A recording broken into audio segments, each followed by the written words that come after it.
Assalamualaikum warahmatullahi wabarakatuh. Kita berjumpa kembali pada pembelajaran Al-Quran Hadis kelas 10 MAN 1 Banjarmasin. Pada pertemuan kali ini kita akan memasuki pembelajaran bab 4, yaitu tentang Al-Quran Mu'jizat Nabiku. Kata mu'jizat merupakan isim fa'il yang berasal dari kata a'jaza yu'jizu i'jazan, mu'jizun mu'jizatun, yang berarti melemahkan atau mengalahkan lawan. Namun kemudian mengalami perkembangan, artinya menjadi sesuatu yang hebat atau luar biasa. Kemudian mu'jizat menurut Manna Qatan adalah amrun khariqun lil adati maqrunun bitahaddi salimun minal mu'aradati. Artinya suatu hal atau peristiwa luar biasa yang disertai tantangan dan selamat, atau tidak ada yang sanggup menjawab tantangan tersebut. Kemudian mukjizat berfungsi sebagai bukti atas kenabian dan kerasulan nabi dan rasul, sebagai pembenar bahwa mereka adalah memang benar-benar utusan Allah, sehingga mengalahkan kaum kafir atau yang tidak beriman. Syarat-syarat mukjizat yang pertama adalah hanya Allah yang bisa melakukan atau memberikan mukjizat kepada para nabi dan rasul. Kemudian yang kedua, berlawanan dengan hukum alam atau sunatullah, atau bisa dikatakan mukjizat itu adalah sesuatu yang tidak biasa. Kemudian yang ketiga, mukjizat itu bukti atas risalah kenabian, atau dia sebagai pembuktian bahwa seseorang itu memang benar-benar diutus sebagai nabi dan rasul. Kemudian yang keempat, bertepatan dengan penolakan atas kenabian. Jadi mukjizat diberikan sebagai jawaban atas penolakan dari orang-orang yang tidak percaya dengan kenabian atau kerasulan. Kemudian yang terakhir, bahwa tidak ada seorang pun manusia atau jin yang bisa menandingi atau yang bisa menyaingi mukjizat yang diberikan oleh Allah kepada para nabi dan rasul. Ada dua macam mukjizat.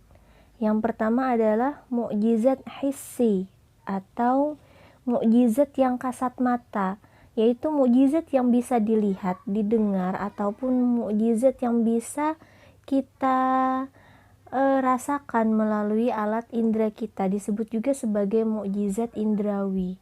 Kemudian yang kedua, mukjizat maknawi, yaitu mukjizat yang tidak kasat mata atau yang tidak bisa dijangkau dengan panca indera, akan tetapi dia bisa dicapai dengan akal dan pikiran, sehingga disebut juga sebagai mukjizat akli atau mukjizat rasional.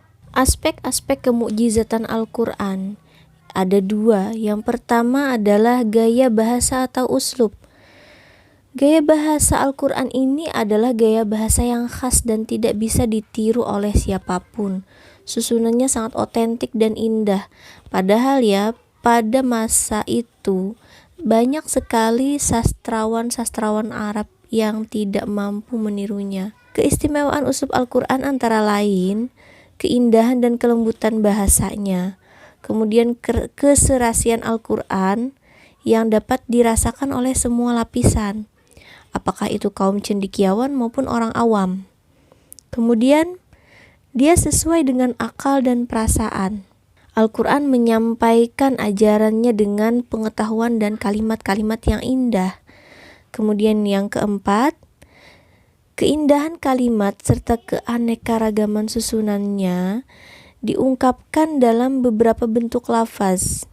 Kemudian yang kelima, Al-Quran mencakup dan memenuhi persyaratan antara bentuk global atau ijmal dan bentuk yang terperinci atau tafsil.